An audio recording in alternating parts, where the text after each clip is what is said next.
We, as Sisters of Mercy, freely responding to a call to serve the needy of our time, commit ourselves to follow Jesus Christ in His compassion for suffering people. We profess by public vows to live in chastity, poverty, and obedience, and to serve the poor, sick, and ignorant. The Sister of Mercy must feel a particular interest for the sick and the dying. In 1988, the Sisters of Mercy, at a community chapter, a community meeting, made a deliberate decision to address the issue of AIDS because it was something fairly new on the scene and efforts had not been organized to address the issue. So it was an issue that had been unmet or underserved, and we made a decision to do something about it.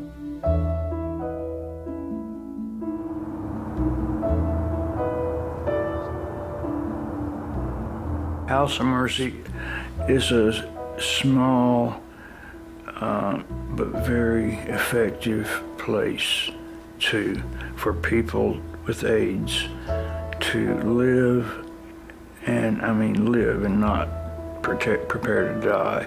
When my doctor sent me here, he sent me here with no pain, with no medications except for morphine. I was expected not to live a week. They thought I'd die. I've been here now 7 months, and I was bedridden. I couldn't do anything for myself. I was completely infantile. And I went from that to up and able-bodied, independently walking around. I don't usually stay in my bed. I usually am out and about, but today was just a bad day. I don't get that. It's rare to see me in bed in the day. But, the House of Mercy more or less saved my life. The sisters have been so wonderful, not just spiritually, but as far as from a mindset and a loving set, that they would even conceive of doing something like this back in Gaston County in the South, and it's been here for 10 years, I think, if I'm not mistaken. And this would have been kind of a real kind of definitely a difficult thing to, you wouldn't want somebody like us living next to you, We Sisters of Mercy are few in number. We rely on the persons who work with us to provide this atmosphere of womb love, this house of hospitality, this community setting, with professional, but more than that, persons with an attitude and a bearing and behaviors of love extended to those who are not appreciated by society.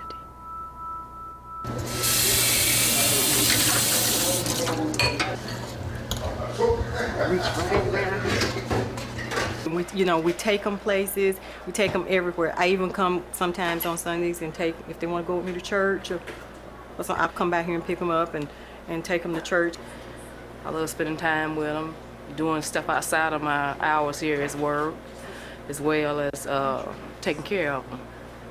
Because they just like family. They're just like my family. They're my babies. Yeah, I love them. Sure.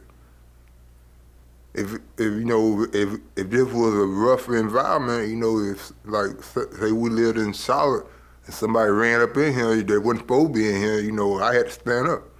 I wouldn't let nothing happen to them. We, the caregivers, meet the residents when they come in, love them unconditionally. It makes no difference to us how they got the disease, what their backgrounds, whether they came from the streets, whether they're professional. It's the unconditional love, being able to look over all the boundaries that one might normally see. Miracles happen here because of love. I believe it's God's grace working through all of us as caregivers in each of our capacities here at the House of Mercy. I've never had a combination of drugs work for me. They've always near about killed me or didn't work. Something happened, but this is the first combination that's ever worked for me. And I think it's that and the love of House of Mercy that's done so well for me. The Hebrew word for mercy is hesed. It literally means womb love, the love that a child experiences in the womb. It provides nourishment and nurturing and warmth and protection and dignity and a sense of hospitality before the child bursts forth into another form of life.